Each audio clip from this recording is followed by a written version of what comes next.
విశాఖపట్నం గాజువాక మండలం వడ్లపూడి కనితి గ్రామానికి చెందిన వాలీబాల్ కుర్రాడు అట్టాళ చరణ్ ఇటీవల థాయిలాండ్లో జరిగిన అంతర్జాతీయ వాలీబాల్ పోటీల్లో ప్రాతినిధ్యం వహించిన మొదటి టోర్నీలోనే జట్టు విజయంలో కీలక పాత్ర పోషించి కాంస్య పథకం సాధించి శభాష్ అనిపించాడు.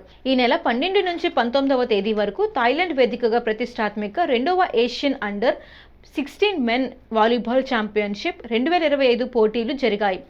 భారత్ జట్టుకు ఆంధ్రప్రదేశ్ రాష్ట్రం తరపున ప్రాతినిధ్యం వహించిన వైజాగ్ క్రీడా తేజం చరణ్ కాంస్య పథకం సాధించాడు. అండర్ 16 అయింది. ఇప్పుడు ఏంటి ఆడేది? మొన్న రీసెంట్ గా ఆడింది ఏంటి? అండర్ అసలు బాబు ఎక్కడ జ్ఞానం ఏంటి? నెగిటివ్ అయితే పడాలి. ఓకే, వాళ్ళు కావాలి అలా చేసేస్తాను.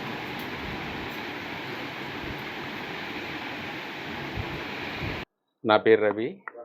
నేను చరణ్ వాళ్ళ మావయ్యని. ఈరోజు చరణ్ నాకంటే చిన్నప్పుడే ఆడు ఇక్కడే పుట్టాడు, నా దగ్గరే పెరిగాడు. ఎందుకో వాళ్ళు ఒక ఫస్ట్ నుంచి మొదట చిన్నప్పటి నుంచి వాళ్ళు ఒక డిఫరెంట్ ఆడి పర్సనాలిటీ. అయితే లక్కీగా కరోనాలో వాళ్ళ స్కూల్స్ కొద్దిగా పెట్టకపోవడం, ఆ టైంలో వీడు వెళ్ళి గ్రౌండ్కి వెళ్ళి ఆడుకొని వచ్చేవాడు రోజును. అయితే ఏంటి అలాగే ఆడుకొని వస్తున్నావు, నువ్వు మరి చదువుకోవా ఏంటి మరి అంటే, ఆన్లైన్ క్లాసులు కదా మరి చేసుకొని వస్తానులే అని చెప్పేసి ఏదో అయిపోయింది. అలా కొన్నాళ్ళ తర్వాత అక్కడ ఉన్న కుర్రోళ్ళు వాళ్ళు చెప్పారు, చరణ్ చాలా బాగా ఆడుతున్నాడు, నువ్వు మరి ఏదైనా చెయ్యండి మీరు వాళ్ళకని చెప్పేసి వాళ్ళంటే, అప్పుడు లక్కీగా మళ్ళీ స్కూల్స్ తెరడం. ఆ స్కూల్స్లో వీడికి ప్రత్యేకంగా వీడి వల్ల వాళ్ళ టీం తయారు చేసుకోవడం, అక్కడి నుంచి ప్రయాణం స్టార్ట్ అయిందండి. ఆ ప్రయాణం ఎంతవరకు వచ్చిందంటే, నన్ను లాస్ట్కి ఒక మాట అడిగాడు, మాయ గారు నాకు ఇక్కడే ఉండలేను, నేను అకాడమీ నాకు జాయిన్ చేయండి అంటే, నేను అప్పుడు అన్నాను ఒక మాట, అకాడమీలో జాయిన్ చేయాలంటే కొద్దిగా ఖర్చుతో కూడుకున్న పనిరా, అయినప్పటికీ ఏం పర్వాలేదు, నా సాయశక్తి నేను ప్రయత్నించి నేను ఎలాగైనా అకాడమీలో జాయిన్ చేస్తాను రా అన్నాను.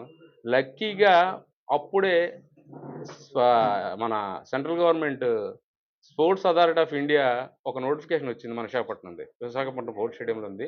నోటిఫికేషన్ వచ్చింది, కొత్తగా అభ్యర్థుల్ని మేము తీసుకుంటున్నాం అని చెప్పేసి.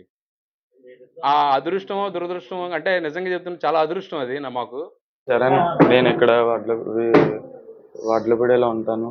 నేను అసలుకి స్టార్టింగ్ కోవిడ్లో నేను ఇక్కడ అప్పుడు కోవిడ్లో స్టడీస్ ఉండేవి కాదు. నేను ఇక్కడ సరదాగా పక్కన పాడుకుంటే అక్కడ ఏదో అన్యాయాలు ఏదో ఆడుతున్నారు అనుకుని వెళ్ళి అలాగా ఫస్ట్లో బాల్ అందించుకొని అలా చూసి, తర్వాత అన్యాయాలను చూసి ఏరా నువ్వు కూడా ఆడరా అని వాళ్ళు ప్రోత్సహించి వాళ్ళు నాకు అలా గేమ్ నేర్పించినాక కొన్ని నెలల తర్వాత స్కూల్లో ఆడాను.